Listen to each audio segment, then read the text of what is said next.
एक बार की बात है, एक शांत तटीय गांव में एक बूढ़ा आदमी रहता था जो अपनी बुद्धिमत्ता और दयालुता के लिए जाना जाता था।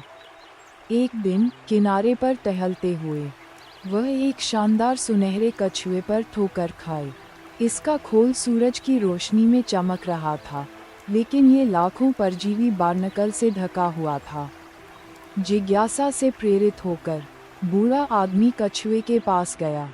वह देख सकता था कि बार्नकल के नीचे एक बहुत ही सुंदर और ताकतवर प्राणी था, फिर भी वह इन परजीवियों से बोझिल था। ग्रामीणों ने उसे दूर रहने की चेतावनी दी, यह मानते हुए कि कछुआ शापित था। लेकिन बूढ़े आदमी ने कुछ अलग देखा। उसने संभावना देखी, मदद करने के लिए दृढ़ संकल्पित। उसने कई दिनों तक धीरे धीरे बार्नकल को खुरचकर हटाया। प्रत्येक बार्नकल को हटाने के साथ कछुआ और अधिक चमकने लगा। जैसे जैसे वह काम करता गया, उसने कछुए से लचीलेपन और स्वतंत्रता के बारे में बात की, अपने जीवन संघर्षों की कहानियां साझा की। कछुआ सुनता रहा, उसका सुनहरा रंग हर गुजरते पल के साथ और अधिक जीवंत होता गया। एक दिन कई घंटों की मेहनत के बाद बूढ़ा आदमी अपने काम की प्रशंसा करने के लिए वापस खड़ा हो गया। कछुआ अब अपने बोझ से मुक्त हो चुका था। कृतज्ञता में उसने अपना सिर उठाया और बोला, मेरी खामियों को देखने के लिए धन्यवाद। उसने कहा, आपने मुझे मेरी बेड़ियों से मुक्त कर दिया है।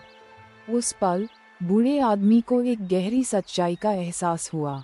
कभी कभी हम सभी ऐसे बोझ उठाते हैं जो हमें दबा देते हैं, चाहे वे डर हों, पछतावे हों या दूसरों से अपेक्षाएं हों।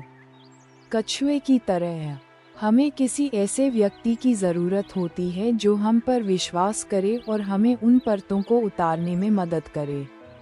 जैसे ही कछुआ क्षितिज में तैर गया, उसने अपने पीछे एक सुनहरी चमक छोड़ी जिसने बूढ़े आदमी के दिल को रोशन कर दिया। उसने समझा कि सच्ची सुंदरता पूर्णता में नहीं बल्कि अपने सच्चे स्व को अपनाने और दूसरों को भी ऐसा करने में मदद करने के साहस में निहित है। इसलिए याद रखें, दिखावे से परे देखें और ज़रूरतमंदों की मदद करें। हो सकता है कि आप किसी को उसकी खुद की प्रतिभा को खोजने में मदद करें।